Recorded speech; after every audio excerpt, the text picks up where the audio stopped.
Bukas si Senate Blue Ribbon Committee Chairman Senador Ping Lacson na imbestigahan ang mga alegasyong naghatid ang 18 mga dating sundalo ng mali-malitang pera sa ilang mga opisyal. Pero yan daw ay kung aayusin ang kanilang salaysay dahil sa ngayon may mga butas daw ang kanilang kwento. Naunang kinwestiyon ni Senador Marcoleta si Lacson kung bakit hindi niya ito iniimbestigahan. At ito ay nauwi sa palitan ng patutsadahan ng dalawang senador sa iba't ibang issue. Nakatutok si Mav Gonzalez. Mula sa issue sa China, pag-iimbestiga sa flood control projects hanggang revelasyon ng mga umano'y ex-marine na naghatid ng mali-maletang pera umano sa mga opisyal ng gobyerno, mainit na pinagtatalunan ni Senador Ping Lacson at Rodante Marcoleta. Ngayon, may bago silang pasaring sa isa't isa. Enough is enough kasi sobra na eh. Namimihasa na. Ba't kaya kayo ang favorite niyang sisihin? Siguro mas pogi ako sa kanya. Reaksyon dito ni Marcoleta, Nakikita mo naman, di ba, kung sino?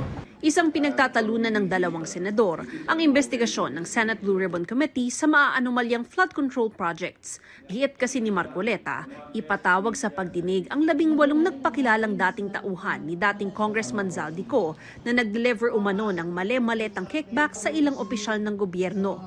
Sabi ni Lacson na chairman ng Blue Ribbon Committee, may mga butas ang affidavit o salaysay ng 18. Napaka-improbable, napaka-impossible na ma-accomplish yung deliveries nung ganong karaming pera.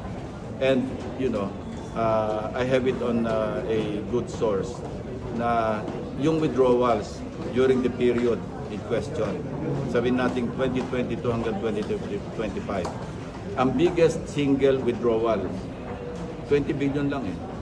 Lahat ng sinabi ko ron na dapat puntahan niya, sapagkat yun ang sinabi niya, lahat ng ebidensyang kakailanganin, pupuntahan natin.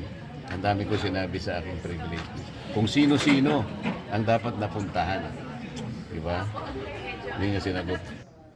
Punto ni Lacson, kahit paanong kompyutan niya, hindi kayang i-deliver ang 805 billion na binabanggit nila. Pero kung magbibigay raw sila ng maayos at kapani-paniwalang affidavit, bukas daw si Lacson na ipatawag sila sa pagdinig. May invitation ko kay Atty. Maligod eh. Ayusin yung affidavit and come up with something na believable, then why not?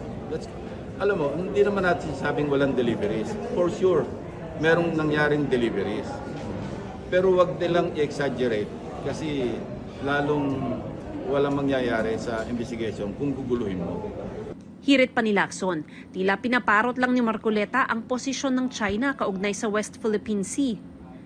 Yung kanyang pronouncements about China, about the West Philippine Sea, talagang swak na swak do sa website, official website ng Ministry of Foreign Affairs of the People's Republic of China. So what does that indicate or tell you? Di ba? Unsettling, to say the least, because this is national security that we're talking about. Sagot ni Marcoleta, kailan siya nagsabi ng pabor sa China? Sininiwala ka sa kanya? Kayo. Ano sinabi ko tungkol sa China? Paano ko dinepend ng China? You tell me. When? When? Tell me. Yung sinabi ko, pabor sa China? When? Dagdag niya, walang issue kung banatan din siya ni Lacson, pero dapat aniya, huwag ilihis ang issue. Sawang-sawa na ako sa hit na yan. Hindi na ako tinatablan yan. Para sa GMA Integrated News, Mav Gonzalez, nakatutok, 24 oras.